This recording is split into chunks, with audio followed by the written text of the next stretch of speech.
वही क्वेश्चन निकाल के पहले डिस्कस करते हैं।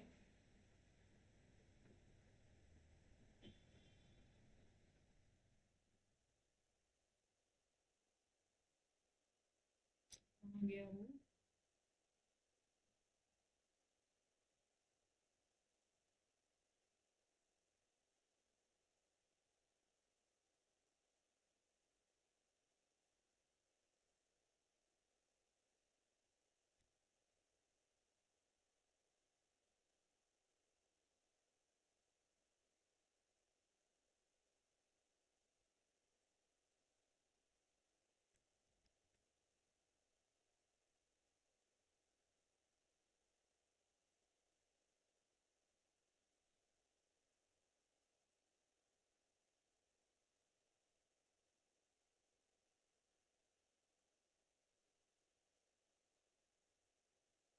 ठीक है, इसको डिस्कस करते हैं।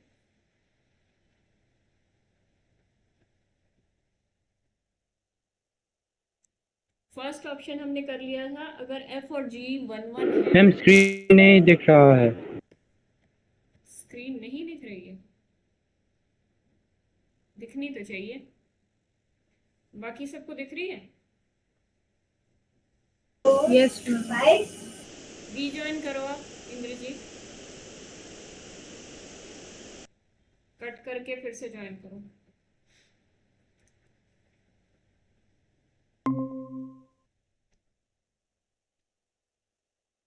आप दिख रही हो? यस मैम, आप दिख रही है। हाँ, वो कई बार प्रॉब्लम हो जाती है, नहीं दिख रही हो तो बता दिया करो, कई बार मेरी साइड से भी प्रॉब्लम हो सकती है। ठीक है। अब हमें ये दे रखा है कि एफ और जी दो फंक्शंस हैं। फर्स्ट ऑप्शन में बोल रखा है अगर एफ और जी वन वन है तो उनकी कंपोजिशन भी वन वन होगी। हमने प्रूव कर लिया था, मैं हल्का सा याद दिला देती हूँ ताकि आपका मोमेंटम बन जाए। जी ओ एफ को वन वन प्रूव करने के लिए हमें सिंपली क्या करना होगा? हमें सिंपली शो क्या करना होगा? देखो, पहले कभी भी कोई चीज़ प्रूव करनी हो तो सबसे पहला फोकस हमारा कहाँ पे होना चाहिए? जो चीज़ हमें प्रूव करनी है।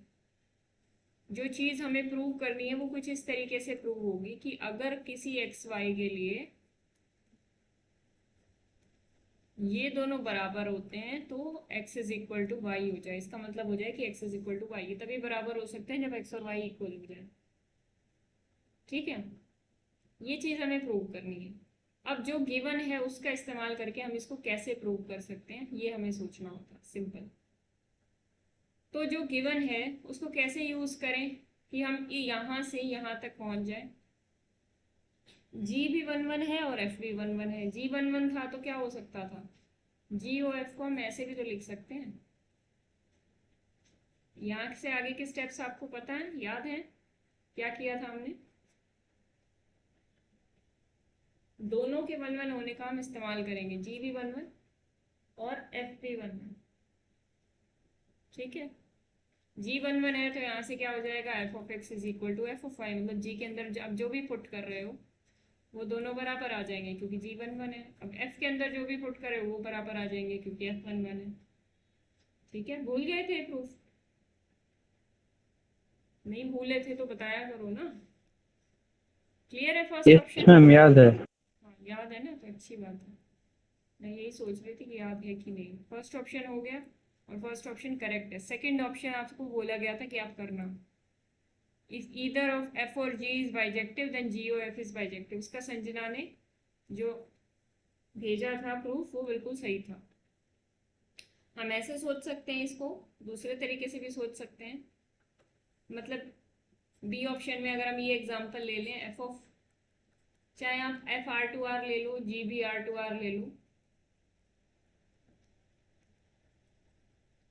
अगर एफ ऑफ एक्स को एक्स ले लोगे, आइडेंटिटी फंक्शन ले लोगे, और जी ऑफ एक्स को कुछ भी ले लो, ऐसा फंक्शन ले लेना जो नॉट वन वन हो। इंटरचेंज करके भी ले सकते हो, जो एफ को लिया है वो जी को ले सकते हो, जो जी को लिया है वो एफ को मान सकते हो, कोई प्रॉब्लम नहीं है। एक मिनट रुको, हाँ रिकॉर्डिंग ऑन है। G X is equal to X square मान सकते हो। अब जब इनको कंपोज करोगे तो क्या बनेगा? आइडेंटिटी फंक्शन को किसी के साथ भी कंपोज करते हैं, क्या करता है वो? कुछ नहीं असर डालता, ओरिजिनल फंक्शन ही आ जाता है। यानी एफ और जी को कंपोज करने के बाद, चाहे आप एफ ओ जी करो चाहे आप जी ओ एफ करो, कंपोज करने के बाद आपको क्या मिलेगा? एफ ओ जी GOF कुछ भी कर लो आप, आपको एक्स स्क्वायर ही मिलने वाला है। क्या ये बाइजेक्टिव है? नहीं। No ma'am. उन्होंने कहा था कि अगर कोई ईदर ऑफ एफ और जी इज बाइजेक्टिव, मतलब एफ और जी में से कोई एक बाइजेक्टिव हो जाए या दोनों भी बाइजेक्टिव हो जाए तो GOF बाइजेक्टिव होगा। दोनों हो जाए तब तो हो जाएगा, लेकिन हमने एक ऐसा भी केस निकाल लिया जिसमें एक बाइजेक्टिव था, यानी कि एफ बाइजेक्टिव ले लिया या जी ले लेते, वो तो बाइजेक्टिव था लेकिन कंपोज करने के बाद बाइजेक्टिव नहीं आया। तो ऐसा कोई ज़रूरी नहीं है, इसलिए बी ऑप्शन इन जनरल गलत है, सॉरी गलत। If GOF is 1 1 then F is 1 1। अब क्वेश्चन तो सिंपल ही था, लेकिन इस तरीके का क्वेश्चन एग्जाम में भी आएगा ना, तो आपको जब चार ऐसे ऑप्शंस दे रखे हों जो बिल्कुल ही अलग अलग हो, टॉपिक सेम है लेकिन चारों ऑप्शन अपना एक प्रूफ और एक काउंटर एग्जाम्पल अपना अपना डिमांड करते हैं, मतलब चार ऑप्शन आपसे चार क्वेश्चन की मेहनत कराता है। जनरली यही होता है एग्जाम्स में, चारों ऑप्शन को आपको अलग अलग देखना पड़ता है, जज करना पड़ता है, काउंटर ढूंढने पड़ते हैं या प्रूफ निकालने पड़ते हैं। तो ऐसे क्वेश्चंस में आपको एक बात ध्यान रखनी है, नोट कर लेना, ऐसे क्वेश्चंस को बहुत ध्यान से पढ़ना है। और जब आप ए ऑप्शन को पढ़ रहे हो तो अगर समझ में नहीं आया ए ऑप्शन तो बी पे जाओ, ठीक है। अगर ए ऑप्शन समझ में ही नहीं आया तो बी पे जाओ, लेकिन अगर ए ऑप्शन समझ में आ गया और लग रहा है कि ये हो जाएगा तो सिर्फ ए ऑप्शन को देखो और उसी पे पूरा फोकस रखो अपना कि इसको कैसे सॉल्व करना है। BCD सबको भूल जाओ, लेकिन क्वेश्चन पढ़ो। जब क्वेश्चन पढ़ते हो तो उसके साथ चारों ऑप्शंस एक गो में पढ़ने ज़रूरी है, चारों ऑप्शन पढ़ा करो। क्योंकि कई बार क्या होता है, मान लो ये क्वेश्चन होता है single correct. Single correct question को करने के दो तरीके होते हैं, एक तो आप सही निकाल लो, एक तो आप सही आंसर निकाल लो, करेक्ट वाला आंसर निकाल लो, या फिर आप 3 रॉन्ग वाले आंसर निकाल लो। अगर 3 गलत वाले निकाल लिए ऑप्शन तो एक तो सही मिल ही जाएगा, या एक सही वाला पता चल गया तो बाकी के 3 गलत हो जाएंगे। समझ आ रही है मेरी बात? और बहुत अच्छा तरीका क्या है, इसमें से 3 आंसर अगर आपको पता चल गए गारंटी के साथ कि ये गलत है तो आप इस क्वेश्चन को इजीली सॉल्व कर सकते हो। तो ये कुछ टिप्स एंड ट्रिक्स हैं जो मैं साथ में देती रहूँगी, उनको याद रखना। या तो 3 गलत निकाल लो या एक करेक्ट निकाल लो, क्योंकि सबको सारे ऑप्शन नहीं आते। ऐसा नहीं होता एग्जाम में बैठ के हमको सब कुछ आता है, कई बार आती हुई चीज़ें भी दिमाग में नहीं आती या पढ़ नहीं रखा होता, बहुत सारे रीजंस हो सकते हैं। तो हम कैसे करें क्वेश्चन पेपर को, स्मार्ट प्ले से करें, ठीक है। ओके, बढ़े आगे। मैम MSQ टाइप का क्वेश्चन कैसे करना है बताया? MSQ में आपको बहुत ज़्यादा ध्यान रखना पड़ेगा। MCQ में तो आपको पता है 1 करेक्ट होगा या 3 रॉन्ग होंगे, लेकिन MSQ टाइप का क्वेश्चन आ जाता है तो आपको नहीं पता 1 करेक्ट है, 2 करेक्ट है, 3 करेक्ट है, 4 करेक्ट है। तो MSQ में आपको एक एक ऑप्शन पे बहुत ज़्यादा फोकस करना है, मतलब हर एक ऑप्शन को अपनी इंडिविजुअल इंपॉर्टेंस देके फोकस करना है कि ये सही है या गलत है, ठीक है। और जब क्वेश्चन करते हो तो थोड़ा सा ना नेगेटिव वे में सोचा करो, यानी कि जैसे कोई ऑप्शन ए आया तो उसको सोचो शायद ये गलत हो सकता है। Option B, option C, option D, जैसे 4 ऑप्शन हमारे सामने है, थोड़ा सा नेगेटिवली सोचो कि हाँ शायद ये गलत हो सकता है, शायद इसका काउंटर मुझे मिल सकता है। अगर वो कुछ नहीं मिल रहा, वैसा कुछ दिमाग में नहीं आ रहा, तो सबसे आसान तरीका क्या है, जो भी स्टेटमेंट दे रखी है, कोई भी जब ऑप्शन आपके सामने होता है तो उसमें देखो दो तरीके की बातें होती हैं। एक स्टेटमेंट P होती है, एक स्टेटमेंट Q होती है। उन्होंने क्या रखा होता है, इफ P देन Q, यही होता है हर ऑप्शन में, इससे ज़्यादा कुछ नहीं होता। उन्होंने कुछ इफ वाली बात क्या रखी होती है, देन वाली बात हो जाती है, ठीक है। मतलब या ऐसा हो सकता है कि ऊपर कुछ दे रखा हो, उसी के बेस पे 4 रिलेटेड ऑप्शंस हो, वो एक अलग टाइप हो गई। लेकिन पूछा हुआ है कि ट्रू स्टेटमेंट्स बताओ, तो आपसे क्या दे रखा होगा, एक इस टाइप की स्टेटमेंट होगी P इम्प्लाइज Q। अब आपको इसको जज करना है कि ये सही है या गलत है। आपने रिजल्ट पढ़ रखा है तो आप क्या कहोगे, ये तो सही है, इसके रिगार्डिंग कोई रिजल्ट पढ़ रखा होगा तो सही है, नहीं पढ़ रखा तो फिर आपको डाउट होना चाहिए, गलत भी हो सकता है। तो हम ऐसे एग्जाम्पल लें जो इसको काउंटर कर दें, या फिर हम ऐसे एग्जाम्पल लें जो इसको सपोर्ट करें। दोनों ही काम हम कर सकते हैं, दोनों से आपकी अंडरस्टैंडिंग बनेगी। काउंटर मिल जाता है तब तो ये गलती है, सपोर्टिव मिलता है और काउंटर नहीं मिल रहा तो फिर चांसेस हैं कि ये ट्रू हो जाएगा। ठीक है, ऐसी चीज़ें जो इसको सेटिस्फाई करती है। जैसे अभी मैंने एक एग्जांपल में क्या किया, ऊपर अभी जो ऑप्शन दिया था आपसे डिस्कस कर रही थी, बी ऑप्शन।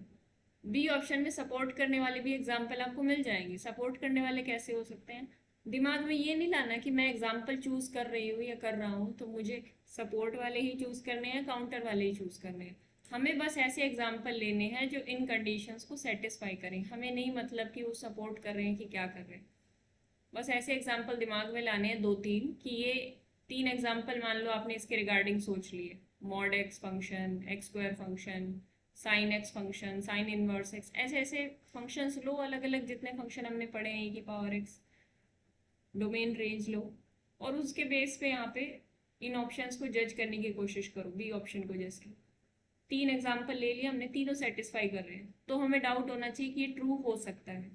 अब 3 एग्जाम्पल लिए होते उसमें से एक सेटिस्फाई नहीं कर रहा होता तो क्या करते, एक सेटिस्फाई नहीं कर रहा होता तो ऑब्वियस सी बात है कि ये जनरली ट्रू नहीं होता, इसका मतलब ये ऑप्शन क्या हो जाता, रॉन्ग हो जाता।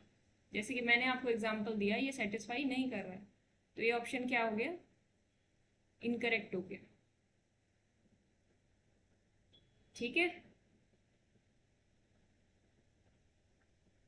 बात समझ में आई। बाकी क्वेश्चन करते टाइम भी हम इन बातों को डिस्कस करेंगे, टिप्स एंड ट्रिक्स को। अब क्वेश्चन कैसे अटेम्प्ट करना है, पहले ये चीज़ दिमाग में सेट होगी ना तो वो आसान हो जाएगा काम आपके लिए। ठीक है, किसी क्वेश्चन को कितना टाइम देना होता है, एक ये भी दिमाग में क्वेश्चन आता है।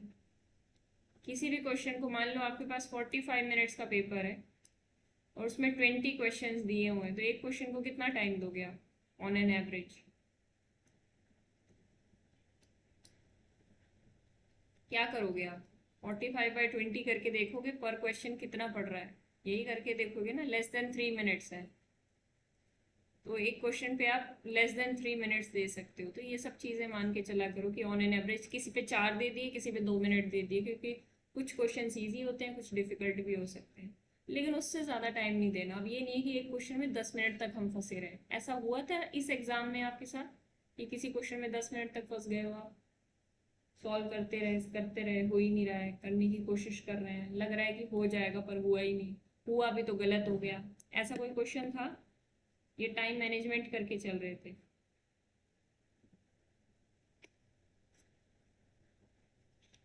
कुछ तो ऑब्जर्व किया होगा ना पेपर करते टाइम।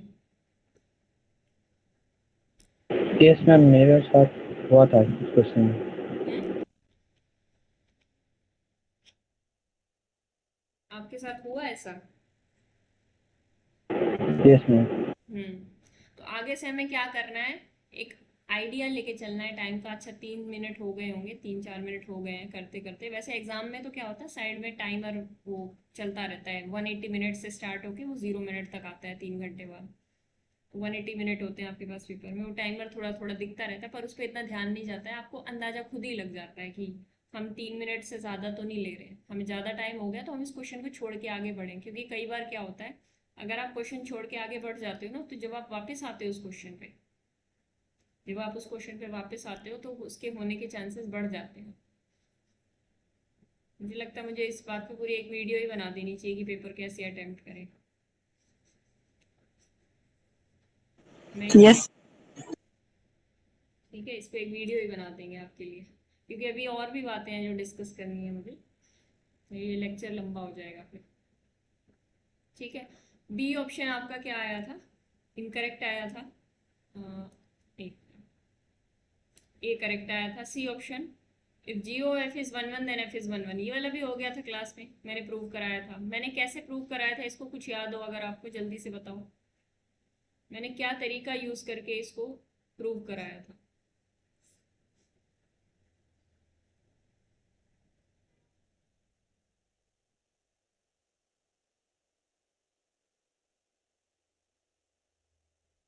तुम्हारी मेमोरी मुझसे भी ज़्यादा कमज़ोर है लगता है।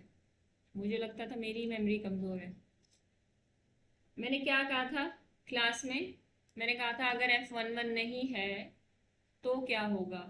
तो ये निकल के आया था कि GOF भी 11 नहीं है होगा। अगर F11 नहीं है तो GOF भी, मतलब कुछ yes ma'am, F contradiction of आ गया। X not equal to F of Y होगा। हाँ, कुछ कॉन्ट्राडिक्शन निकल के आ गया था। मतलब मैं x not equal to one के y मान के चली थी और f इज नॉट 11 लेके चली थी, लास्ट में जाके x is equal to y आ गया था, कॉन्ट्राडिक्शन आ गया था मतलब कि।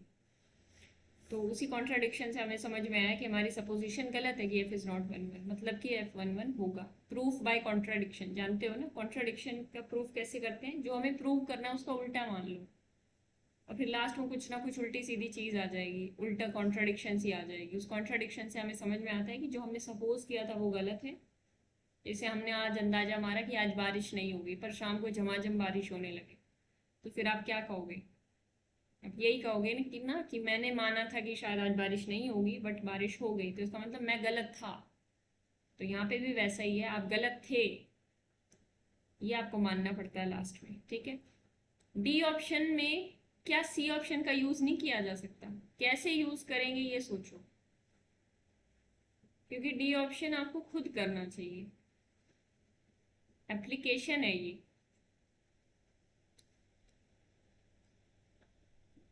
मैंने किसी भी स्टेटमेंट को बताया था जब, तो मैंने दो तीन बातें उससे रिगार्डिंग बताई थी।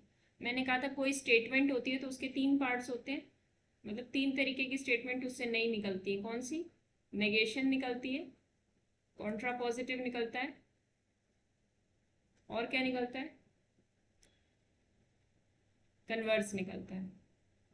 कन्वर्स वही नीड नॉट ट्रू, हमें नहीं पता कि ट्रू होगा कि नहीं, converse need not be true.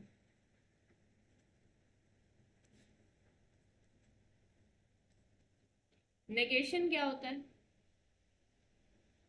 Negation, कोई भी स्टेटमेंट अगर ट्रू है तो नेगेशन क्या होता है? उल्टा, ऑपोजिट होता है। ट्रू को फॉल्स बनाता है, फॉल्स को ट्रू बनाता है। कॉन्ट्रा पॉजिटिव, अगर कोई स्टेटमेंट ट्रू है तो ट्रू ही होगा, और स्टेटमेंट अगर कोई फॉल्स है इन जनरल तो उसका कॉन्ट्रा पॉजिटिव भी फॉल्स होगा। तो ये क्या रखता है? Same behaviour. अब जरा इनमें से देखो कि देखो, कन्वर्स तो हम यूज नहीं कर सकते, कन्वर्स तो यूज करने के लिए हमें प्रूफ चाहिए कि भाई वो ट्रू है कि नहीं है। बात यहाँ आ जाती है क्या नेगेशन या कॉन्ट्रा पॉजिटिव में से हम कुछ यूज कर सकते हैं सी ऑप्शन का? जल्दी देखो, हर एक कंडीशन बिल्कुल मैच हो जाए जरूरी नहीं होता। हम इसी नेगेशन स्टेटमेंट का कर सकते कॉन्ट्रा हैं। पॉजिटिव बताओ। हाँ,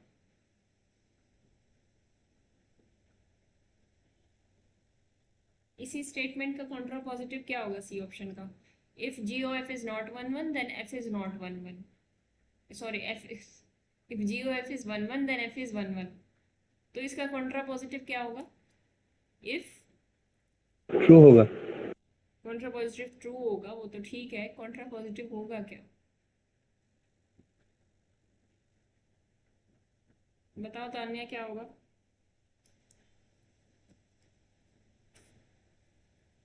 आप लोगों के एग्जाम्स हो गए हैं क्या? हम जुलाई के सेकंड वीक में। जुलाई के सेकेंड वीक में? अच्छा, कुछ बच्चों के अभी हो रहे हैं, इसलिए बच्चे कम आते हैं क्लास में। हाँ, बताओ सी ऑप्शन, कॉन्ट्रा पॉजिटिव बताओ जल्दी से। If F is 11 then GOF is 11। ये तो कन्वर्स है भाई। कॉन्ट्रा पॉजिटिव क्या होता था? P इम्प्लाइज Q, तो कॉन्ट्रा पॉजिटिव क्या बनता था? ये सब चीज़ें रिवाइज करते रहा करो, फिर नोट्स का पहाड़ ऐसा खड़ा हो जाएगा कि आप रिवाइज ही नहीं कर पाओगे। अगर आप अभी 4 पेज पीछे जाके रिवाइज नहीं कर सकते तो फिर तो लास्ट में जाके 1 महीने बाद ही इतना ज़्यादा आपके लिए हो जाएगा, फिर आप देख के ही घबरा जाओगे। रिवाइज करते रहोगे तो फिर कुछ नहीं है, बहुत लाइट लगेगा। P इम्प्लाइज Q का कॉन्ट्रा पॉजिटिव क्या बनता है? Not Q implies not P, not Q implies not P, यानी कि F इज नॉट 11, अगर F is not 11 then GOF is also not 11। ये ठीक है। Yes. F not one one है तो यहाँ पे देखो देखो यहाँ भी कुछ ऐसा ही लिखा हुआ है, if F is not one one. G के बारे में भी बोल रखा है वो नॉट वन वन है, पर एक बार उसको छोड़ो। If F is not one one then G O F can not be one one. अगर एफ वन वन नहीं है तो जी ओ एफ भी वन वन नहीं होगा। जी के बारे में एक एक्स्ट्रा कंडीशन यहाँ पे जोड़ दी, आपको सिर्फ कंफ्यूज करने के लिए उन्होंने एक जी के बारे में भी एक बात बोल दी कि जी भी वन वन नहीं है। अरे जी वन वन हो या ना हो, अगर ये बोल दिया कि एफ वन वन नहीं है, सॉरी एफ वन वन नहीं है, तो उनकी कंपोजिशन कभी वन वन हो ही नहीं सकती। कॉन्ट्रा पॉजिटिव ऑफ सी, यहाँ पे लिख देती हूँ कॉन्ट्रा पॉजिटिव ऑफ सी। ठीक है, ज्यादातर चीजें तो बिना प्रूफ लिखे ही प्रूव कर देंगे। तो किसी को प्रूफ से डर लगता है तो कोई घबराने वाली बात नहीं है, क्योंकि प्रूफ नहीं पूछते हैं आपसे एग्जाम में, आपके दिमाग में लॉजिक होना चाहिए। क्लियर है यहाँ तक? Yes ma'am. कल का लेक्चर क्लियर है सबको? क्योंकि कल मुझे ये समझ में नहीं आ रहा था कि मैं क्या पढ़ा रही थी, मेरी नींद पूरी नहीं हुई थी और मुझे बहुत ज़्यादा नींद आ रही थी। सोचो मुझे बोलते बोलते नींद आ रही थी क्लास में। किसी को कोई डाउट हो कल के लेक्चर में तो बता सकते हो, फिर हम आगे बढ़ते हैं।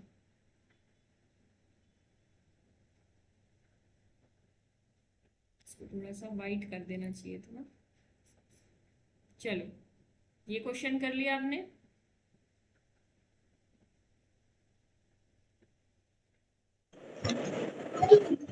Yes ma'am.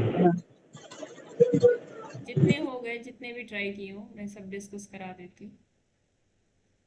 ठीक है, फर्स्ट क्वेश्चन का आंसर नोट कर लो। सर मैं आपको भेज ही दूंगी या फिर नोट करवा देती हूँ। चलो,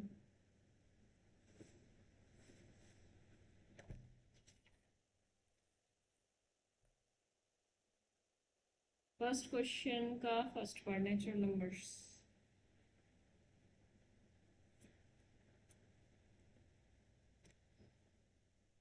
इलेवन और वन, फर्स्ट का फर्स्ट पार्ट का आंसर क्या है? सॉरी, सेकंड के फर्स्ट पार्ट का आंसर क्या है?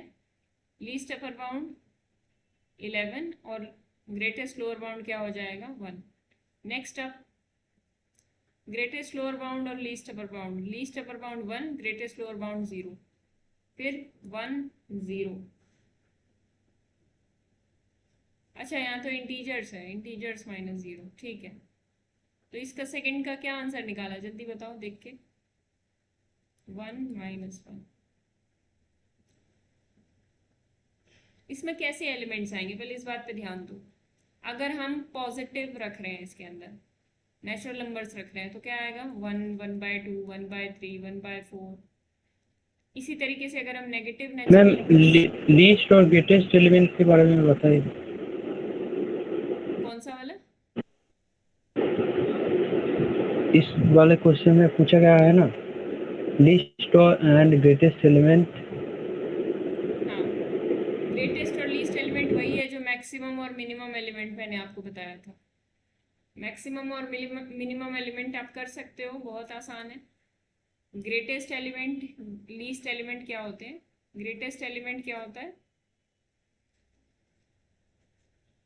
सुप्रीमम के बराबर होता है, अगर सुप्रीमम सेट के अंदर बिलोंग करता है तो। और लीस्ट एलिमेंट क्या होता है? इन्फीमम के इक्वल होता है, अगर इन्फीमम सेट में बिलोंग करे तो। और अगर ना बिलोंग करे तो वो नहीं होगा इसके बराबर। यानी कि अगर सुप्रीमम सेट में नहीं होगा तो ग्रेटेस्ट एलिमेंट एग्जिस्ट ही नहीं करेगा, लीस्ट एलिमेंट सेट में एग्जिस्ट नहीं करेगा अगर इन्फीमम सेट में ना हो। जैसे कि मैंने आपको कल एग्जांपल दिया था इसका 0 1। इसमें ग्रेटेस्ट लीस्ट अपर बाउंड क्या है? 1। Greatest lower bound 0। Greatest element क्या है? एग्जिस्ट करता है?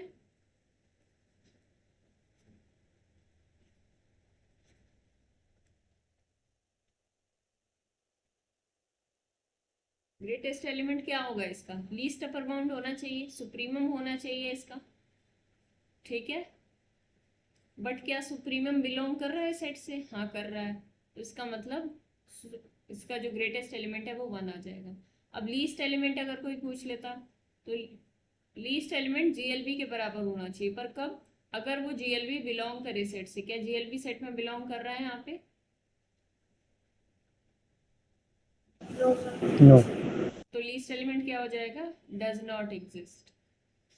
ठीक है, एग्जिस्ट तभी करेगा जब सुप्रीमम या इन्फीमम उससे बिलोंग करे। बस मेन बात ये थी समझने वाली।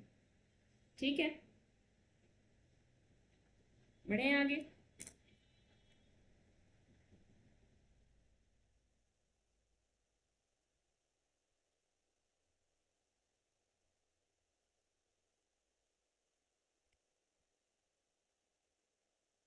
तो लीस्ट एलिमेंट और ग्रेटेस्ट एलिमेंट आपको इसी तरीके से चेक करने हैं। मैं आपको आंसर ही भेज देती हूँ।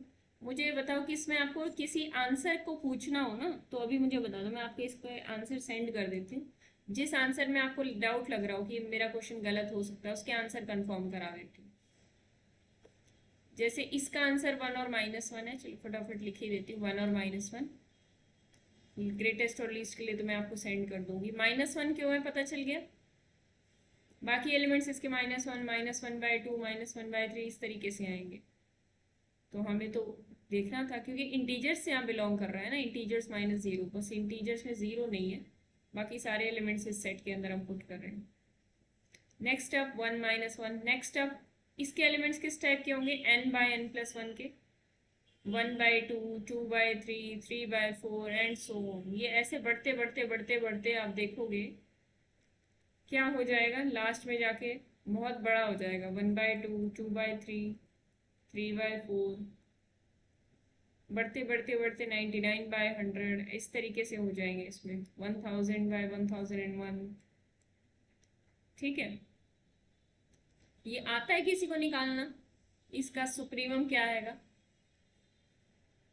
ये देखो। अब हमें ये एक बार चेक कर लेते हैं कि ये बढ़ रहा है या घट रहा है। 1/2 से आगे वाली टर्म्स बड़ी हैं इससे या छोटी हैं? 1/2 हम चेक कर लेते हैं 2/3 से बड़ा है कि छोटा है। अगर हम क्रॉस मल्टीप्लाई करके चेक करेंगे कि ये रिलेशन होल्ड कर रहा है या नहीं कर रहा, तो क्या करेंगे? 3 इज लेस देन 2 2 जा 4, तो ये तो ट्रू आ गया। इसका मतलब ये भी ट्रू है, इसका मतलब ये इससे छोटा है। तो इस तरीके के रिलेशन से आप फॉलो होंगे अगर आप थोड़ा ध्यान दो तो। ये टर्म्स बढ़ती चली जा रही है लेकिन ये बढ़ के ज़्यादा दूर नहीं जाएंगी, ऐसा नहीं इन्फिनिटी तक पहुंच जाएंगी। देखो हमेशा डिनोमिनेटर इससे बड़ा है ऊपर वाले से, तो हमें ये चेक करना है कि पहला एलिमेंट तो 1/2 आ गया, 1/2 उसका क्या हो जाएगा? जीएलबी या एलयूबी बताओ।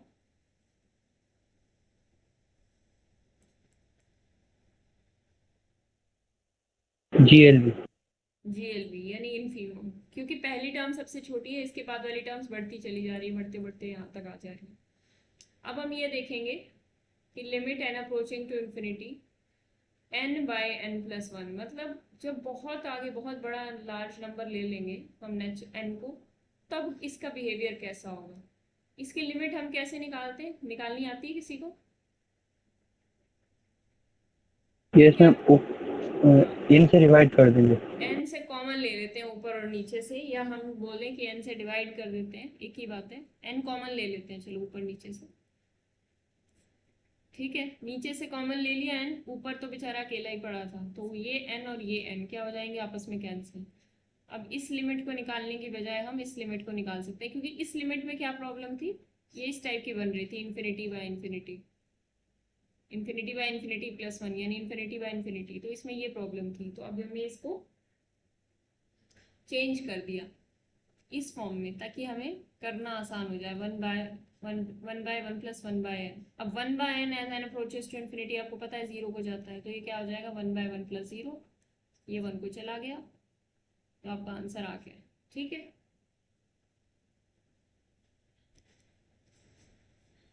आंसर क्या आया? 1, यानी कि टर्म्स जब बहुत दूर निकल जाएंगी तो ये किसको अप्रोच करेगा? जाके 1 को। लेकिन क्या कोई भी टर्म 1 से बड़ी है? यहाँ पे 1 या 1 से बड़ी है? बीच की कोई भी टर्म 1/2 से लेकर कोई भी टर्म आप देख लो, सारी 1 से छोटी होंगी, क्योंकि डिनोमिनेटर बड़ा है और न्यूमरेटर छोटा है। लेकिन as n approaches to infinity ये 1 को अप्रोच करेंगी, इक्वल नहीं आएंगी कभी, क्योंकि n/n+1 आप सोचो, क्या कभी 1 के इक्वल आ सकता है? अगर ऐसा हुआ तो n+1 के बराबर हो जाएगा, लेकिन ये अप्रोच करेंगी, बहुत ज़्यादा क्लोज चली जाएंगी 1 के, ठीक है, और सारी टर्म्स 1 से छोटी हो जाएंगी, तो इसलिए 1 क्या हो जाएगा इसका सुप्रीमम, लीस्ट अपर बाउंड। 1/2 क्या हो जाएगा? Greatest lower bound, infimum. ठीक है, मुझे बताओ मैक्सिमम एलिमेंट क्या होगा इस केस में? Does not exist. Maximum element does not exist, क्योंकि 1 अटेन नहीं हो रहा है। 1 पर अप्रोच तो कर रहे हैं सारी टर्म्स, लेकिन 1 कभी अटेन नहीं करेंगी, क्योंकि करेंगे तो ये प्रॉब्लम आएगी, ये कभी पॉसिबल हो नहीं सकता, और इसका ग्रेटेस्ट लोअर बाउंड 1/2 हो जाएगा। चलो आगे बढ़ते हैं, इस तरीके से आपको क्वेश्चंस करने थे। 6th का आंसर बताओ, क्या निकाला है संजना आपने? GLB और LUV बता दो। sin 1 sin 10। sin 1 sin 10। अब देखने वाली बात यह है कि साइन का बिहेवियर कैसा होता है 1 से 10 में। आपने ये कैसे कह दिया sin 1 सबसे छोटा आएगा, sin 10 सबसे बड़ा आएगा? अभी ग्राफ का थोड़ा सा ऑब्जर्वेशन लेते हैं, इसीलिए मैंने आपको ग्राफ समझाए हैं। 0 से पाई/2 ले लेती हूँ, 0 से पाई, इसके बाद 3π/2 आएगा। पाई/2 कौन सी थोड़ा नज़दीक किसके होता है, जरा ध्यान से देखो।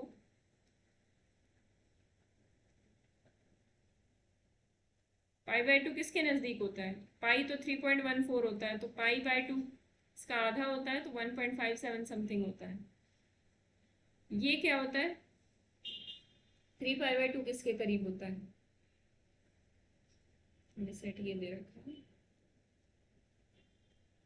तान्या करे क्वेश्चंस।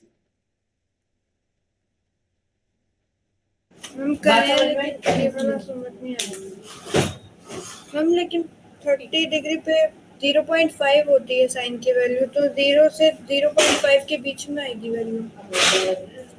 0 से 0.5 आप कह रहे हो, ठीक है, चलो देख लेते हैं, चेक कर लेते हैं।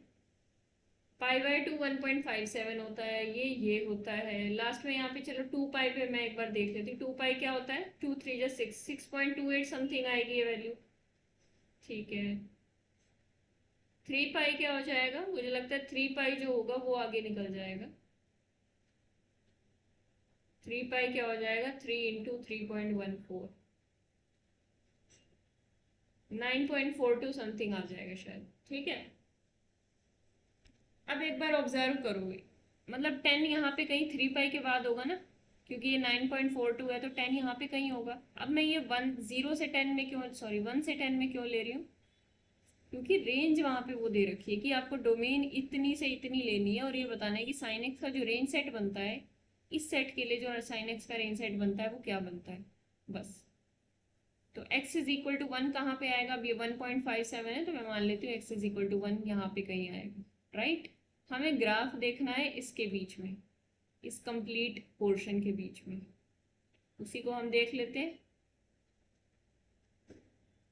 ड्रॉ करेंगे, पाई/2 पे 1 देता है, फिर पाई पे 0 देता है, फिर 3π/2 पे -1 देता है, 2π पे 0 देता है, और 3π पे इस तरीके से देगा। 1 से 10 के बीच में मैक्सिमम और मिनिमम वैल्यू देखनी है किसकी? sin x की। sin x की मैक्सिमम और मिनिमम देखनी है। मैं कहूँगी ये तो मैक्सिमम है इसका, और यहाँ पे ये इसका मिनिमम है। तो 1 से 10 के बीच में मैं ग्राफ को शेड कर देती हूँ। ग्राफ ये वाला आएगा 1 से 10 के बीच में, ये वाला भी आएगा इतना पोर्शन, और ये वाला भी आएगा, और ये वाला भी आएगा। अब मुझे ये बताओ, आप बताओ ग्रेटेस्ट लोअर बाउंड क्या होगा, लीस्ट अपर बाउंड क्या होगा?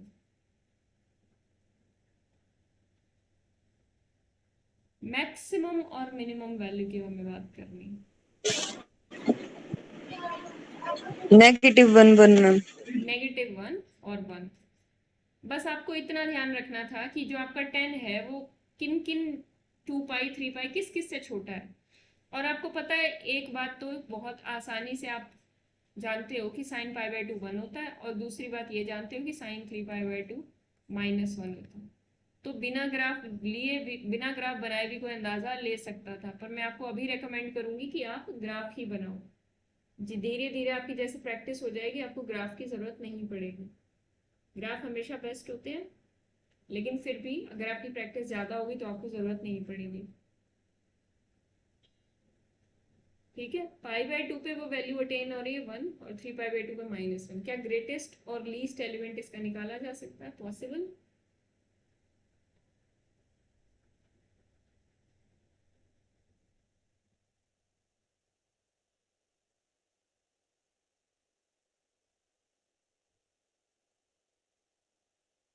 यस और नो? ग्रेटेस्ट Yes, और ma'am. लीस्ट एलिमेंट एग्जिस्ट करेंगे कि नहीं करेंगे?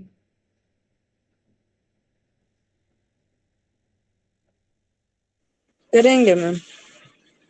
करेंगे, बिल्कुल करेंगे, क्योंकि अटेन हो रहे हैं ना, मतलब उस सेट के अंदर आ रहे हैं, उस सेट के अंदर वो पॉइंट्स आ रहे हैं। साइन एक्स कभी ना कभी 1 के बराबर आ रहा है, तो वही पूछा हुआ है हमसे कि अटेन हो रहे हैं तो ग्रेटेस्ट एलिमेंट 1 को बोलेंगे, लीस्ट एलिमेंट -1 को बोलेंगे। तो सारे इसमें ग्रेटेस्ट, लीस्ट, LUB, GLB सब एग्जिस्ट करता है। क्लियर है सबको? ये हो गया।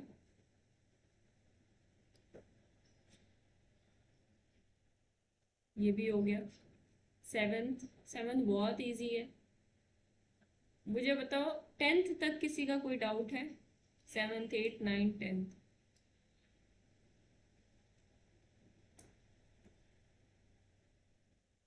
मैम 8 और 10। 8 और 10, चलो 8 और 10 देखते हैं। -1n/n और ये वाला -1n/n, ये 8th है। ये सेट क्या बनेगा? अगर हमें कुछ भी समझ में नहीं आ रहा क्वेश्चन में, तो हमें क्या करना है? सेट बना के देखना है। सेट बनाने के लिए कुछ नहीं करना, नेचुरल नंबर्स पुट करते जाने। n = 1 पुट करेंगे तो -1/1, 2 पुट करेंगे तो 1/2, 3 पुट करेंगे तो -1/3। इस तरीके से हमें मिलते चले जाएंगे 1/6 एंड सो ऑन। अब ये देखना है कि सुप्रीमम क्या होगा, इनफीमम क्या होगा। अगर मैं 2 कैटेगरीज में इनको डिवाइड कर लूँ ताकि मुझे दिख जाए आसानी से, तो ये सेट जो बनेगा, ये इन दोनों सेट्स की यूनियन भी लिखा जा सकता है। 1/2, 1/4, 1/6। आपको लीस्ट एलिमेंट इसमें से कौन सा दिख रहा है? सारे अटेन हो रहे हैं, नहीं हो रहे? Greatest, least, LUB, supremum, infimum सब बताना है आपको। -1, -1/3, इस तरीके से ये एलिमेंट है।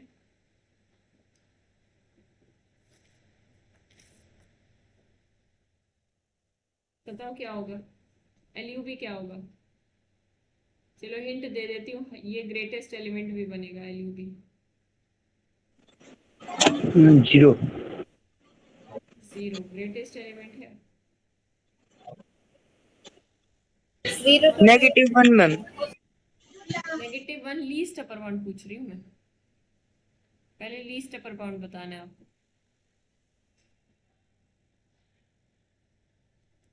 Least upper bound, supremum. Supremum क्या है इस सेट का? 1/2। Supremum 1/2 exactly. कैसे है 1/2? अब यहाँ पे तो सारे आपको नेगेटिव में दिख रहे हैं, तो ऑब्वियसली इनमें से तो कोई सुप्रीमम नहीं बनेगा। फिर हम इस सेट पे आए, इसमें देखा 1/2, 1/4, 1/6 एंड सो ऑन, घटते ही चले जा रहे हैं। तो उसका मतलब पहला एलिमेंट क्या होगा? वो लार्जेस्ट होगा। ठीक है, तो बस सेट में देख लिया कौन सा लार्जेस्ट एलिमेंट है। कई बार सेट में लार्जेस्ट एलिमेंट नहीं एग्जिस्ट करते, जैसे ये वाला सेट। तो इसमें हम क्या करते हैं? ऐसा पॉइंट ढूंढने की कोशिश करते हैं जिससे सभी एलिमेंट सेट के छोटे हो, जैसे कि 1, यहाँ पे 1 LUB हो जाता है। तो बस 1/2 हमें ग्रेटेस्ट एलिमेंट भी मिल गया और लीस्ट अपर बाउंड भी मिल गया। अब ये बताओ कि GLB क्या होगा?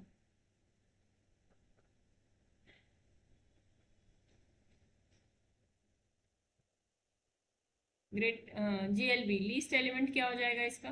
क्या दिख रहा है आपको? सामने ही दिख रहा है लीस्ट एलिमेंट। -1 मैम। नेगेटिव के अंदर आएगा, और -1 नेगेटिव के अंदर सबसे छोटा है, उसके बाद तो बढ़ते चले जा रहे हैं, तो -1 आ जाएगा।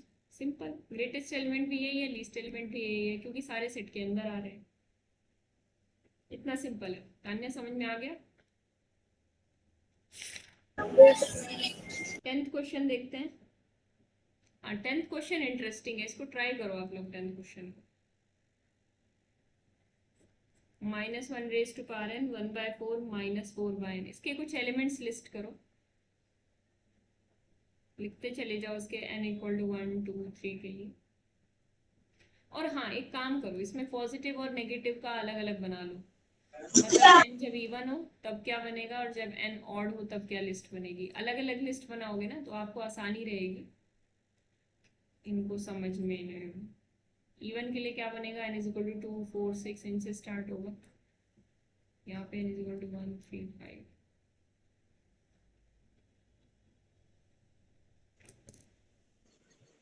मैम GLB -7/4 और -7/4।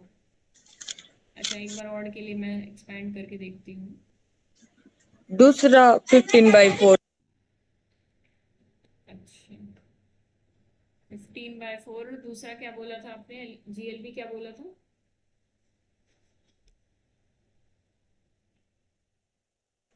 मैम एक -7/4, दूसरा 15/4। ठीक है, बाकी सब भी निकालो, ट्राई करो, मैं भी निकाल रही हूँ। 1 मिनट और दे रही हूँ।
ठीक है, मेरा कनेक्शन लॉस था क्या?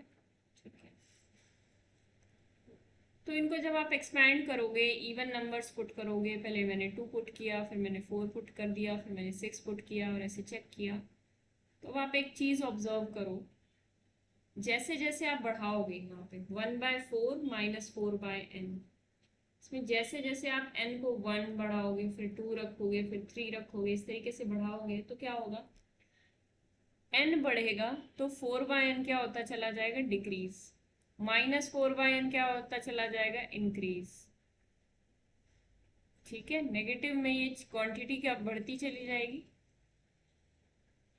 एक सेकेंड, नेगेटिव में इंक्रीमेंट होगा। हाँ,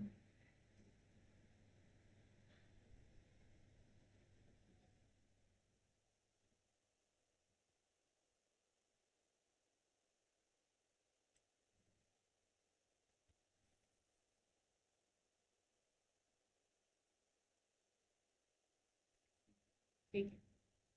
ये क्वांटिटीज यहाँ से क्या हो रही हैं, जब आप इवन नंबर्स इसमें पुट करते चले जा रहे हो, ये वाली चीज़ें बढ़ती चली जा रही है। पहले 4/2 था, फिर 4/4 हुआ, सॉरी बढ़ती नहीं घटती चली जा रही है। पहले नेगेटिव में थोड़ा कम था, फिर नेगेटिव में ये सॉरी पहले -2 था नेगेटिव में, फिर -1 था नेगेटिव में, और फिर घट रहा है। नेगेटिव में चीज़ें घट रही हैं, इसका मतलब पॉजिटिव में चीज़ें बढ़ेंगी, यानी नेगेटिव वाली क्वांटिटीज़ कम होगी, मतलब ये आगे पॉजिटिव की तरफ अप्रोच करेंगे, मतलब ज़ीरो की तरफ अप्रोच करेंगे जाके। यानी कि जो आपने पहले नंबर पे लिखा है वो स्मॉलेस्ट है, इसके आगे क्या होगा, नेगेटिव घट रहा है, तो इसका मतलब आगे क्वांटिटीज बढ़ती चली जा रही है, जैसे -7/4 बड़ा है, -3/4 छोटा है, उससे आगे वाले और छोटे आएंगे। इसी तरीके से अगर हम देखें यहाँ पर तो 15/4, 13/12 एंड सो ऑन। तो 15/4 यहाँ पर फिर से वही बात है, ये यहाँ पर लार्जेस्ट आएगा। आगे वाली क्वांटिटीज आप देखोगे तो घटती चली जाएंगी, क्योंकि यहाँ पे क्या हो रहा है एक्चुअल में, यहाँ पे हो रहा है 4 नेगेटिव ऑफ 1/4 -4/n। यहाँ पे 4/n -1/4 हो रहा है। जैसे जैसे आप n को इंक्रीज करते चले जा रहे हो, ये क्वांटिटी डिक्रीज होती चली जा रही है। तो फर्स्ट नंबर लार्जेस्ट होगा और बाकी सारे उसके आगे डिक्रीज करते चले जाएंगे। तो हमने यहाँ से क्या निकाल लिया, सुप्रीमम निकाल लिया, इन्फीमम निकाल लिया, ग्रेटेस्ट एलिमेंट निकाल लिया, लीस्ट एलिमेंट निकाल लिया। ठीक है, इसको आप ग्रेटेस्ट एलिमेंट भी बोल सकते हो। यही हमारा काम था। वेरी गुड संजना, आपने बिल्कुल करेक्ट बताया था। ये एलयू भी हो जाएगा और जीएल भी हमारा क्या हो जाएगा, -7/4। बताओ सबको क्लियर है ये बात, कहीं डाउट तो नहीं रह गया? यस मैम, क्लियर है। ठीक है,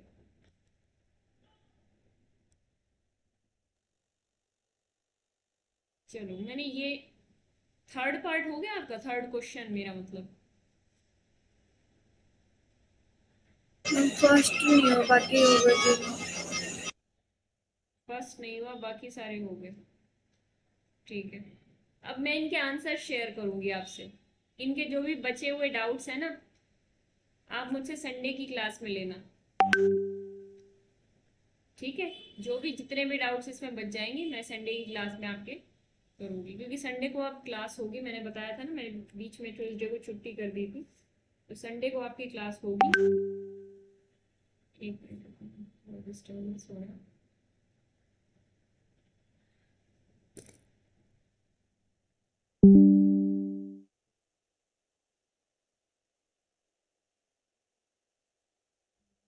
ट्यूसडे से हम सीक्वेंस सीरीज भी स्टार्ट कर देंगे नेक्स्ट वीक।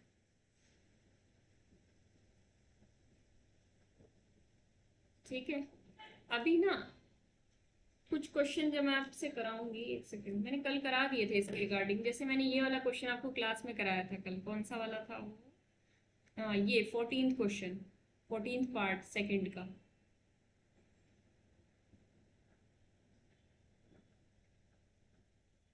सेकंड का 14th पार्ट याद होगा आपको, चला गया, m/n + 4n/m। क्लियर हो गया था कल ये 14th पार्ट हमने क्लास में किया था। आपको हिंट देती हूँ, AMGM इनइक्वालिटी से जैसे हमने 14th पार्ट किया था, वैसे ही आपको लास्ट के 2 पार्ट करने हैं। ठीक है, संडे आपसे पूछा जाएगा, आपको जो हिंट दिए हैं उस पर आपने कैसे काम किया। ये भी आप AMGM से दोनों क्वेश्चन कर सकते हो इजीली। अब बोलो कौन बोल रहा था? ठीक है, बढ़ते हैं आगे।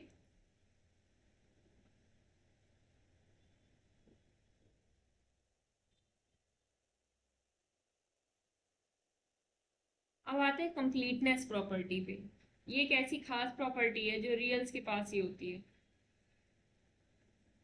तो आप कहोगे कि आप रियल से छोटे सेट्स के पास नहीं होती, नहीं होती। ठीक है, रियल्स के पास ही होती है, मतलब रियल ही मैक्सिमम लिमिट है ना हमारी। कॉम्प्लेक्स तक तो हम जा ही नहीं रहे हैं, क्योंकि हम रियल एनालिसिस पढ़ रहे हैं। तो रियल्स के अंदर मैं बात करूं तो ये प्रॉपर्टी सिर्फ रियल्स के पास होती है। क्या है प्रॉपर्टी? प्रॉपर्टी कहती है कि आप कोई भी non empty subset of real numbers ले लो जो कि बाउंडेड अबव हो, यहाँ पे बिलो भी हो सकता था, उसके पास सुप्रीमम पक्का मिलेगा। अगर बाउंडेड अबव है तो ऐसा नहीं है कि आप कहो कि इसका तो सुप्रीमम ही नहीं एग्जिस्ट करता। हाँ, इसका सुप्रीमम एग्जिस्ट नहीं करता, लेकिन ये बाउंडेड अबव नहीं है, बाउंडेड अबव नहीं है। ये बात समझ में आई? तो फिर बाउंडेड अबव सेट यानी कैसा सेट? जैसे कि कोई भी आप इंटरवल ले लो 0 to 5, इसका सुप्रीमम है,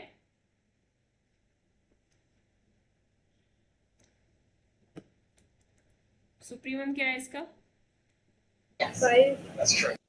इसका सुप्रीमम 5 है। सुप्रीमम एग्जिस्ट करता है ना, कोई भी बाउंडेड अबव सेट लोगे उसका सुप्रीमम एग्जिस्ट करेगा, पर ये इंपॉर्टेंट नहीं है कि एग्जिस्ट करेगा, एग्जिस्ट कहाँ करेगा ये इंपॉर्टेंट है। Exist in are, has a supremum in are, यानी कि उसका सुप्रीमम आर में पक्का मिलेगा। अब आप कहोगे इस प्रॉपर्टी में क्या बड़ी बात है। अभी जब मैं आपको रैशनल्स का केस दिखाऊंगी तब आपको समझ में आएगा कि इस प्रॉपर्टी की सिग्निफिकेंस एक्चुअल में है क्या, हम क्यों पढ़ रहे हैं इसको। तो कोई भी ऐसा सेट ले लिया हमने 0 to 5, इसका सुप्रीमम इसमें तो नहीं है, does not belong to set, लेकिन इसका सुप्रीमम रियल में तो है ना, इसका सुप्रीमम रियल में, रियल्स में बिलोंग करता है। ये है कमाल की बात। ठीक है, बढ़ते हैं आगे।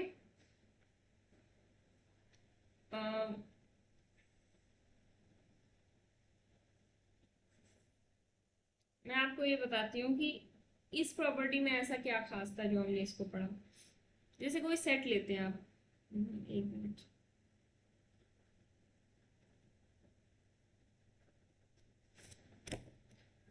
सुप्रीमम और इनफीमम दोनों के लिए ये प्रॉपर्टी होल्ड होगी। कोई बाउंडेड बिलो सेट है तो उसका इनफीमम होगा और वो आर में ही एग्जिस्ट करेगा। रैशनल्स के अंदर ये कंप्लीटनेस प्रॉपर्टी नहीं है, कंप्लीटनेस प्रॉपर्टी इनके अंदर नहीं है।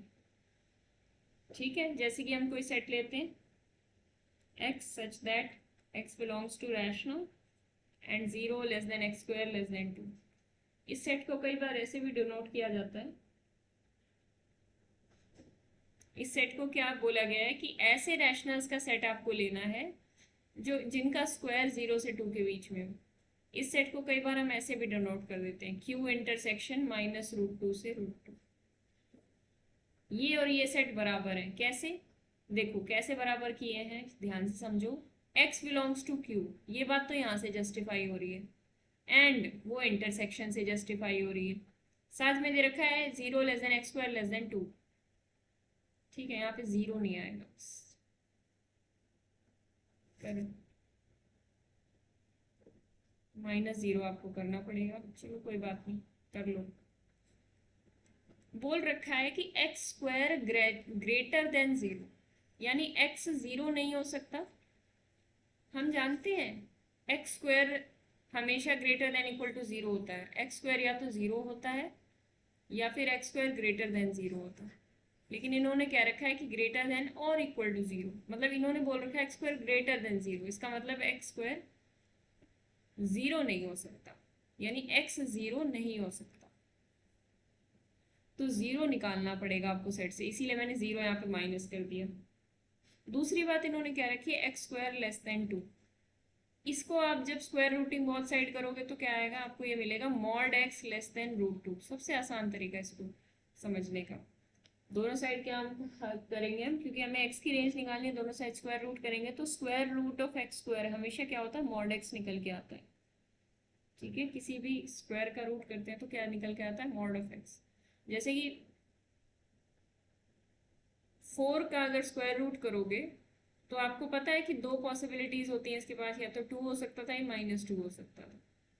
बट जब हम फंक्शन की बात करते हैं, स्क्वायर रूट फंक्शन की बात करते हैं, तो उसकी जो डोमेन और रेंज है दोनों ही पॉजिटिव वाले एरिया में लाई करती, पॉजिटिव एक्स एक्सिस पे लाई करती।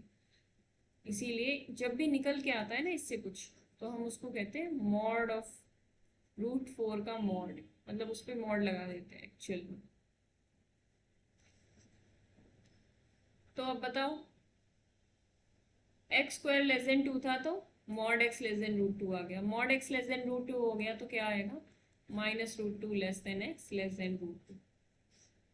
तो इसका मतलब हमारा x कहाँ से बिलोंग करेगा, 0 तो नहीं होगा बट -√2 से √2 के बीच में होगा, और उसमें से 0 हम हटा के दिखा देंगे।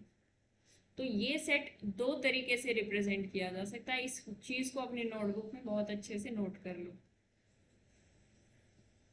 अब बात ये आती है कि इस सेट का सुप्रीमम क्या है, इस सेट का सुप्रीमम क्या है, इस सेट का इनफीमम क्या है।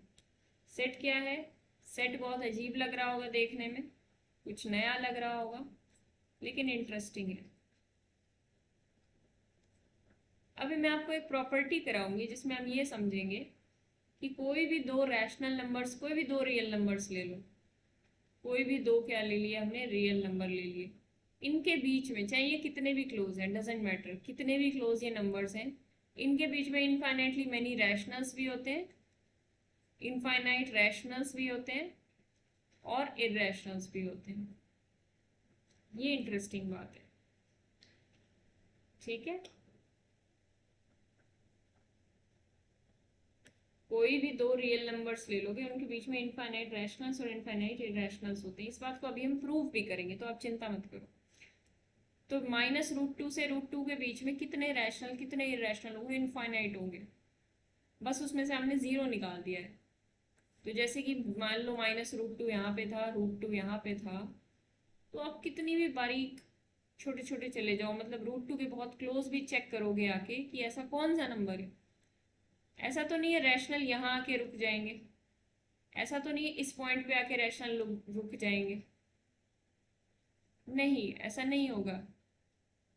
रैशनल्स तो हर जगह हैं और बहुत ही ज़्यादा बारीक हैं, जो हम अपनी आंखों से देख भी नहीं सकते। इतनी ज़्यादा बारीक हैं, -√2 से √2 के बीच में कितने हैं, इनफाइनाइटली मैनी है। इसी के बीच में इनफाइनाइटली मैनी रैशनल्स प्लस इरैशनल्स भी हैं। तो √2 के आप कितना भी क्लोज चले जाओ, √2 के कितना भी क्लोज चले गए, मान लो ये हमारा √2 है, इसके कितना भी क्लोज चले गए, यहाँ पे चले गए, इन दोनों, ये दोनों भी तो एक रियल नंबर्स हैं, चाहे वो रैशनल हो चाहे इरैशनल हो, दोनों रियल नंबर्स हैं।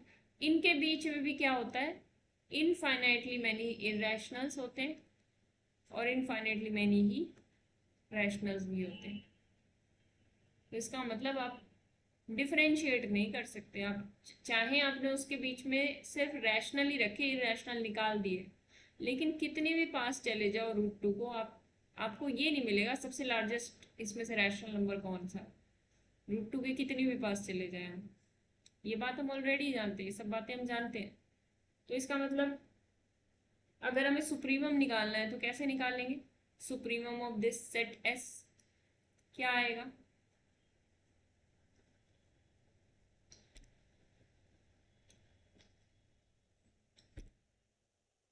most likely to let you go out. ये कौन था, बताओ क्या आएगा, सुप्रीमम क्या आ जाएगा। आप कितने भी क्लोज चले जाओ, आप कभी भी ये नहीं देख पाओगे ये सबसे छोटा रैशनल नंबर कौन सा है, अगर आप सबसे बड़ा रैशनल नंबर कौन सा है। सिमिलरली -√2 के कितनी क्लोज चले जाओ, नहीं पता चल पाएगा, इनफाइनाइट मिलते जाएंगे हर एक पॉइंट पे, हर एक पॉइंट पे। तो इसका सुप्रीमम क्या होगा, सुप्रीमम केवल और केवल यही बन सकता है √2, और इसका इन्फीमम क्या बनेगा, केवल और केवल -√2। अब सवाल ये उठता है कि क्या सुप्रीमम इसके पास, अगर हमने S as a subset of Q लिया होता, तो अब आपसे सवाल ये पूछा जा सकता है कि does S has a supremum, does S has a supremum. वैसे तो इसका सुप्रीमम एग्जिस्ट करता है अगर हम R की बात करें तो, पूरे रियल्स की बात करें, पर अगर हम रियल्स की दुनिया को हटा ही दें, मान लो हम सिर्फ रैशनल्स में बात कर रहे हो, तो क्या इसके पास कोई सुप्रीमम है तो √2 है इसका सुप्रीमम, बट वो रैशनल में नहीं बिलोंग करता। तो अगर आप रैशनल्स की दुनिया तक सीमित रहोगे, जैसे अभी हमने बताया था रैशनल्स की दुनिया हम पढ़ रहे हैं, रैशनल्स की दुनिया तक लिमिटेड रहोगे तो इसका सुप्रीमम एग्जिस्ट नहीं करेगा। हम क्या बोलेंगे, सुप्रीमम डज नॉट एग्जिस्ट। अगर किसी ने बोल दिया S as a subset of R, तो अगर आप रियल्स की दुनिया तक चले जाओगे तो फिर इसका सुप्रीमम बिलोंग करेगा रियल्स से। यानी इसका जो भी सुपर सेट आप ले रहे हो, जिस भी कंटेक्स्ट में ले रहे हो, उस सुपर सेट में सुप्रीमम बिलोंग कर रहा है, तो बोलेंगे उसके पास सुप्रीमम है। क्यों था, क्यों में नहीं बिलोंग कर रहा था, तो इसको क्या बोलेंगे, इसका पास सुप्रीमम नहीं है। वो डिपेंड करता है कौन सा, किसका सबसेट आपने लिया, उसका यूनिवर्सल सेट क्या है। यहाँ पे यूनिवर्सल सेट Q है या R, ठीक है। तो रैशनल्स को हम क्या नहीं बोल पाएंगे, कंप्लीट नहीं बोल पाएंगे, और रियल्स को हम क्या बोलते हैं, कंप्लीट बोलते हैं। कंप्लीटनेस प्रॉपर्टी है इनके पास, ठीक है। अब एक बड़ी इंपॉर्टेंट प्रॉपर्टी है आर्किमीडियन प्रॉपर्टी, उसको करने से पहले आप ये लोग ये बताओ कि आपका क्लियर है सारे डाउट।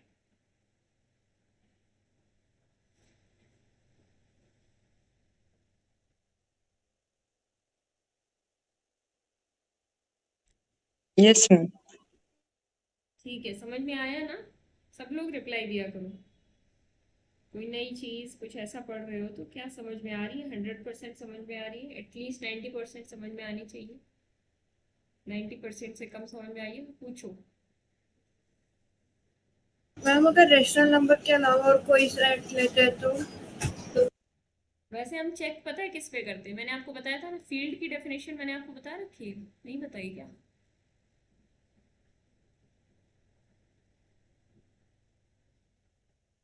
फील्ड की डेफिनेशन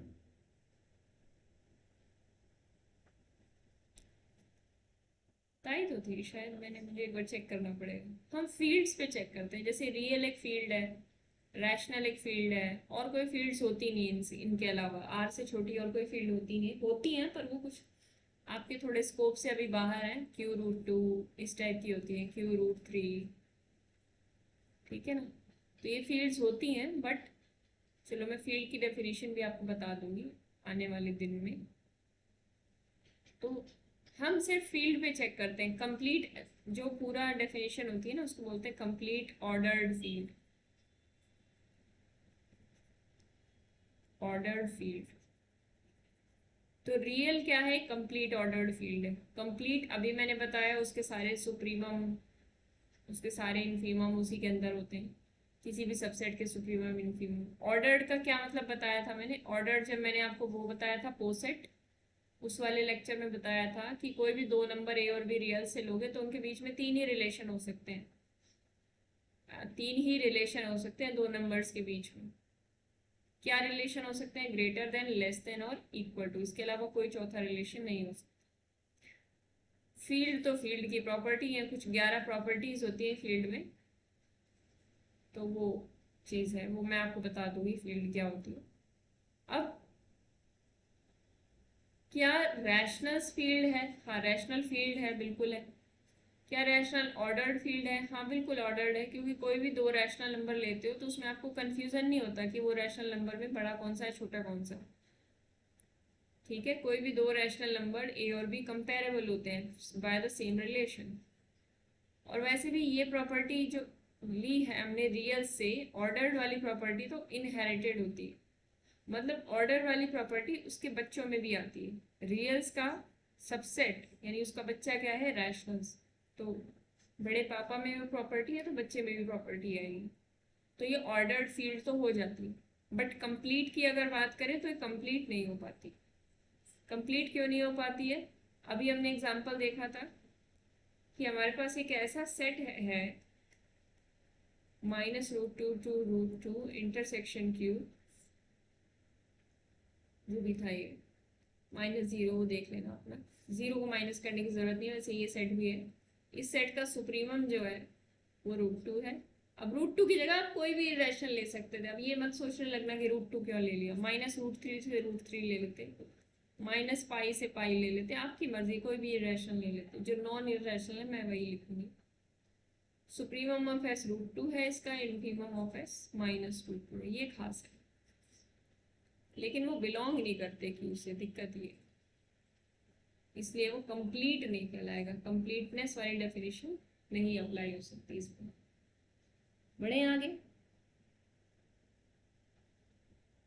yes, अब हम देखते हैं Archimedean property of real numbers. ये बड़ी इंपॉर्टेंट प्रॉपर्टी है, इस प्रॉपर्टी के बिना तो मतलब आप आगे ही नहीं बढ़ सकते रियल में। अच्छे से समझ लेना इसको, इसके बिना सीक्वेंस भी अधूरा है, इसके बिना आप जो मैं इसके आगे कराऊंगी आपका 2-4 क्वेश्चंस वो भी अधूरे हैं। तो सीक्वेंस तो आपका बड़ा इंपॉर्टेंट टॉपिक है, वो भी इसी चीज पे बेस्ड है। आर्किमिडियन प्रॉपर्टी क्या कहती है? मान लेते हैं हमारे पास रियल्स का सेट है, ऑब्वियसली रियल्स का सेट होगा, इसके अंदर से दो रियल नंबर लेते हैं, एक x ले लिया और एक y ले लिया। ठीक है, x को मान लेते हैं पॉजिटिव,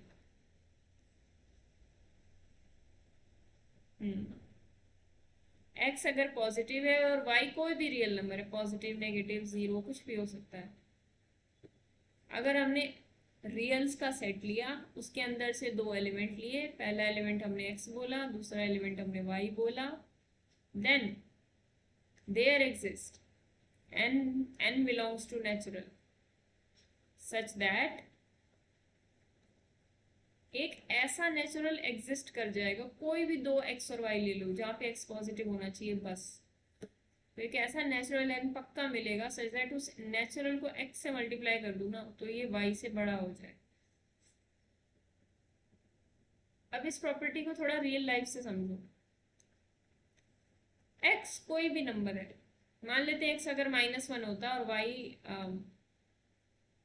2 होता, ठीक है, अगर नेगेटिव होता x तो क्या प्रॉब्लम आती? तो क्या कोई नेचुरल ऐसा एग्जिस्ट कर सकता था जिसको हम n इंटू एक्स करें यानी नेचुरल इंटू -1 करें, -n हो जाए तो वो y से बड़ा हो जाए। -n क्या कभी 2 से बड़ा हो सकता है? यस और नो? तो x अगर नेगेटिव होगा तो इस टाइप की प्रॉब्लम आएगी। इसी तरीके से x अगर 0 होता तो भी सेम प्रॉब्लम आ जाती है, हमारे पास nx = 0 बन जाता है और 0 तो ग्रेटर देन y होता नहीं, इसलिए x has to be greater than 0, हमने यहाँ पे पॉजिटिव लिया उसको, ठीक है ना? ठीक है, तो ये आपकी प्रॉपर्टी है। प्रॉपर्टी क्या बोलती है? अगर x और y दो नंबर्स आपको दे रखे हैं जिसमें से एक पॉजिटिव है, तो पॉजिटिव वाले के साथ कोई ऐसा नेचुरल नंबर एग्जिस्ट करता हुआ मिल जाएगा जिसको मल्टीप्लाई करें और वो किसी दूसरे y से बड़ा हो जाए। एग्जाम्पल के तौर पे इसको और अच्छे से समझने के लिए मैं x को 0.0001 ले लेती हूँ, y को मैं 1790 ले लेती हूँ। तो इसका मतलब है कि कोई n बिलोंग्स टू नेचुरल मुझे मिलना चाहिए सच दैट क्या हो जाएगा? nx should be greater than y। आप कोई मुझे बता सकते हो ऐसा नेचुरल नंबर फाइंड आउट करके जो ये बड़ा कर दे?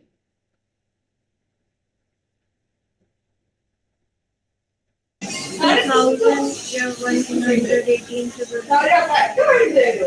नहीं सो रहा।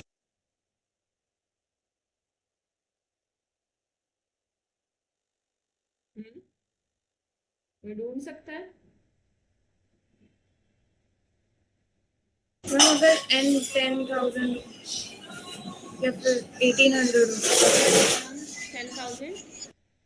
10,000 10 लाख कुछ भी ले लो, ऐसा ले लो जो बहुत बड़ा हो जाए। 10 लाख ले लोगे तो क्या होगा? इसके अंदर 6 जीरोस होती हैं और 1 2 3 4 समथिंग ज्यादा लेना पड़ेगा। 1 करोड़ ले लो, 2 करोड़ समथिंग 2 करोड़ लोगे तो क्या होगा? 1 2 3 4 1 2 3 4, हाँ ये 2000 आ जाएगा। n इंटू एक्स क्या आ जाएगा? 2000 आ जाएगा। 2000 क्या y से बड़ा है? बिल्कुल बड़ा है। तो ये क्यों पॉसिबल हो पाया? x हम जितना मर्जी छोटा नंबर ले लेते ही हमेशा पॉसिबल होता। क्या? nx is greater than y, मतलब कोई ना कोई बड़े से बड़ा नेचुरल हमें मिल जाएगा। इससे हमें नेचुरल नंबर्स की एक खास प्रॉपर्टी का पता चलता है। वो प्रॉपर्टी क्या है कि नेचुरल नंबर्स बहुत ही ज़्यादा इनफाइनाइट होते हैं, sorry natural numbers unbounded type के होते हैं, मतलब आपकी इमेजिनेशन में जितना बड़ा नेचुरल नंबर सोच सकते हो आप वो लेके आ सकते हो आप, और वो हेल्प करता है n इंटू एक्स को बड़ा बनाने में। किससे? y से बड़ा बनाने में। Got it?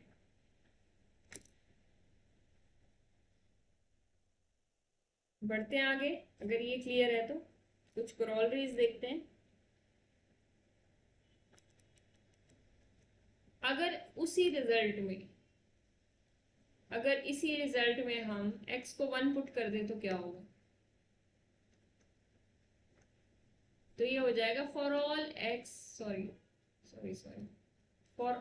y belongs to R, there exists a natural number such that nx is greater than y.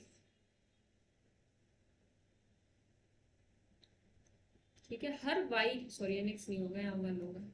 Her why के लिए, हर रियल नंबर वाई के लिए कोई ना कोई नेचुरल नंबर मिलेगा सच दैट वो नेचुरल नंबर उस रियल नंबर से बड़ा हो जाए। हर रियल नंबर से बड़ा नेचुरल नंबर एग्जिस्ट करता है। ये बात वैसे उल्टी भी ट्रू है, हर रियल नंबर से बड़ा नेचुरल भी एग्जिस्ट करता है और हर नेचुरल से बड़ा रियल भी एग्जिस्ट करता है, लेकिन हम यहाँ नेचुरल की खास प्रॉपर्टीज देख रहे हैं। क्या बात समझ में आ रही है?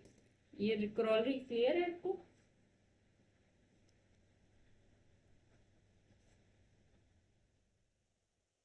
ठीक है, यस। तो ये हमें नेचुरल्स की अनबाउंडेडनेस के बारे में बताती है। अनबाउंडेडनेस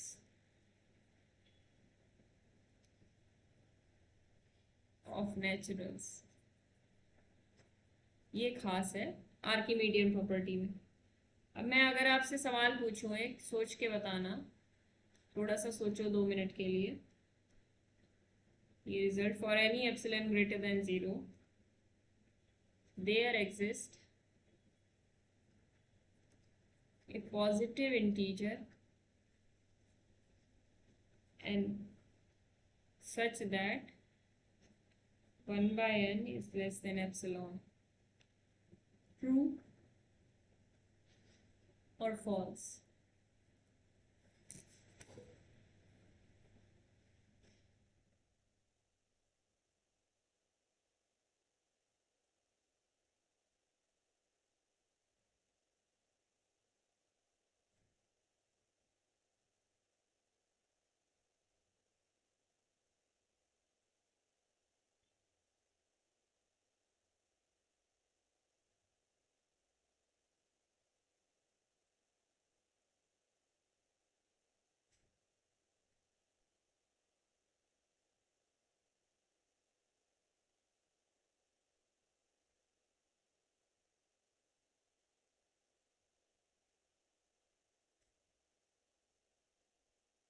सी का यूज करना है जो अब तक पढ़ा है।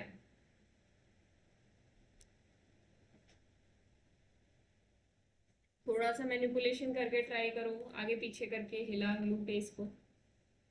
1 by n less than epsilon show करने को बोला है, और हम इसको कैसे देख सकते हैं?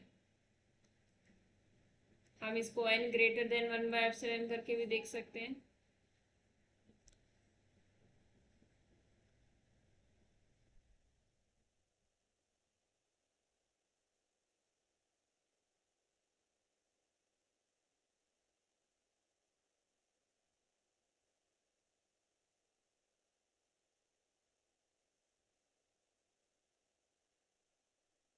ट्रू है मैम। ट्रू है। अंकुर,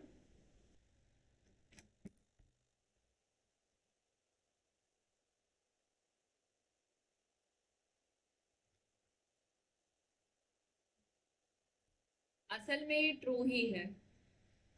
ये आप एक रिजल्ट की तरह पढ़ो, एक करोलरी की तरह पढ़ो। अभी हमने एक ऊपर पढ़ा था ना रिजल्ट, कि कोई भी y ले आओ मेरे सामने for all y belongs to R, मेरे पास हमेशा एक नेचुरल होगा such that n is greater than y। हमने अभी पढ़ा था, मतलब हर रियल नंबर से बड़ा नेचुरल एग्जिस्ट करता है।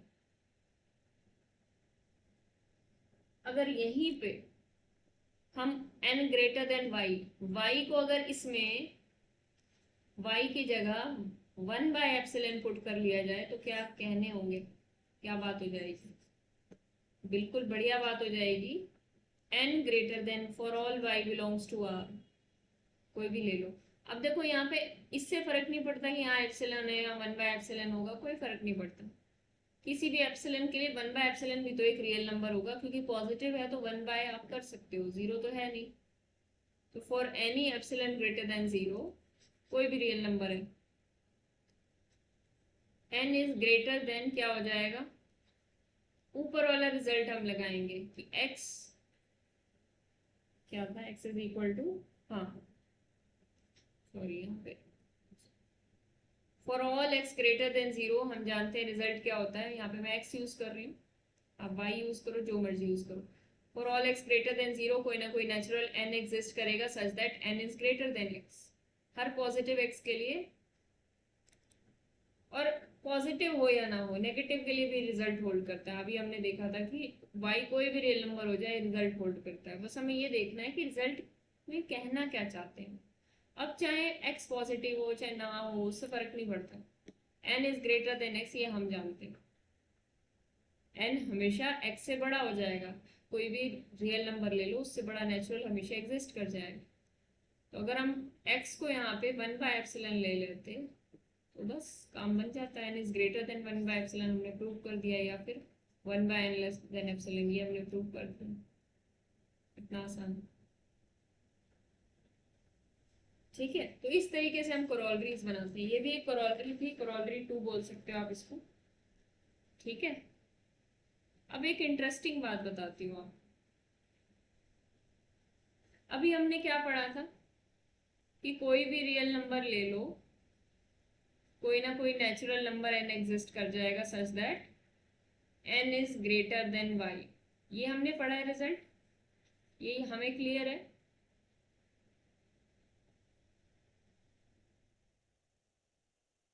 क्लियर है यहाँ तक? अगर दूसरे तरीके से इंटरप्रेट करना चाहें तो कैसे करेंगे, देखो। क्या मैं ऐसे लिख सकती हूँ for all y belongs to r। Interpretation का तरीका बदल गया बस, और कुछ नहीं। There exist an n belongs to natural, यहाँ तक सेम है सब कुछ। n is greater than y, इसको बोलने का तरीका बदल गया। क्या बोला है? n does not y does not belong to n to infinity. इस इंटरवल में y नहीं आएगा, क्योंकि अगर बिलोंग करता, अगर y इस इंटरवल में बिलोंग करता तो n लेस देन y होता। अगर डज नॉट बिलोंग आएगा यहाँ पे। अगर बिलोंग करता, let us suppose y belong करेगा इस इंटरवल में। इस इंटरवल में बिलोंग करने का क्या मतलब, ये वही n है जो यहाँ पे हमने लिया था, ये वाला वही n है। ये मत सोचना कहाँ से आ गया। अगर y बिलोंग करेगा तो इसका मतलब क्या होगा, n के बाद ही तो y होगा, तो n greater then n less than y हो जाएगा। और ये तो कॉन्ट्राडिक्शन है, क्योंकि इस बात के हिसाब से तो n ग्रेटर देन y हुआ है।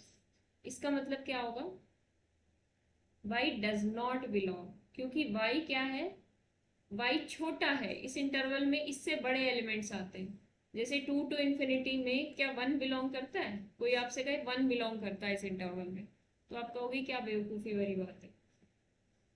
कहोगे ना कि 1 इस इंटरवल में है कि नहीं, आप कहोगे नहीं, बिल्कुल नहीं, क्योंकि 1 तो छोटा है 2 से। तो y कैसे हो सकता है इस इंटरवल में जब y छोटा है n से? बात समझ में आई? Yes ma'am. इसी बात को इंटरप्रेट करते हैं एक और तरीके से, बड़ा इंटरेस्टिंग है, देखना। अब इसी चीज को अप्लाई करेंगे, एप्लीकेशन सीखेंगे कि ये हम कर क्यों रहे हैं, इसको बढ़िया तरीके से अप्लाई करते हैं। देखो कहाँ से हमने स्टार्ट किया था, आर्किमिडियन प्रॉपर्टीज से, फिर उसकी कोरोलरीज पे आए, फिर हमने एक नया इसको इंटरप्रिटेशन दिया। अब मैं एक नई बात और बताने जा रही हूँ। असाइनमेंट में आपको कुछ क्वेश्चंस दिए गए थे जिसमें आपको इंटरसेक्शन यूनियन वगैरह निकालनी थी। अब आपको कुछ इंटरसेक्शन ऐसे हैं जो निकालने अब आपके लिए आसान हो जाएंगे। संडे को हम वो वाला असाइनमेंट भी डिस्कस करेंगे जो हमारा रहता है। और आपका पॉसिबली ट्यूसडे को टेस्ट ले लो, जो आज तक हुआ है, आज तक नहीं, संडे तक जितना भी होगा उसका टेस्ट। संडे भी क्या, चलो मंडे तक जितना होगा, मंडे तक आपका पॉइंट सेट टोपोलॉजी कंप्लीट हो जाएगा, पीएसटी पॉइंट सेट टोपोलॉजी। उसका टेस्ट मैं सैटरडे को ले लूँ, सही रहेगा, या फ्राइडे को ले लूँ, बताओ। ट्यूसडे तक जितना काम हो जाएगा, ट्यूसडे, हाँ मंडे तक, सॉरी मंडे। मैम सैटरडे को मेरा पेपर है, ऊपर झाड़ू मारनी है। सैटरडे को पेपर है, अच्छा संडे को ही लिया जाए फिर टेस्ट। मतलब ये जो आ रहा है संडे, इस संडे को कोई टेस्ट नहीं है, नेक्स्ट तो सैटरडे। इसलिए ऊपर चली जाएगी ऐसे। इससे अगला जो संडे आएगा ना, इससे अगला संडे कौन सी डेट को आएगा, जून में जो संडे आएगा। आज क्या डेट है, संडे जून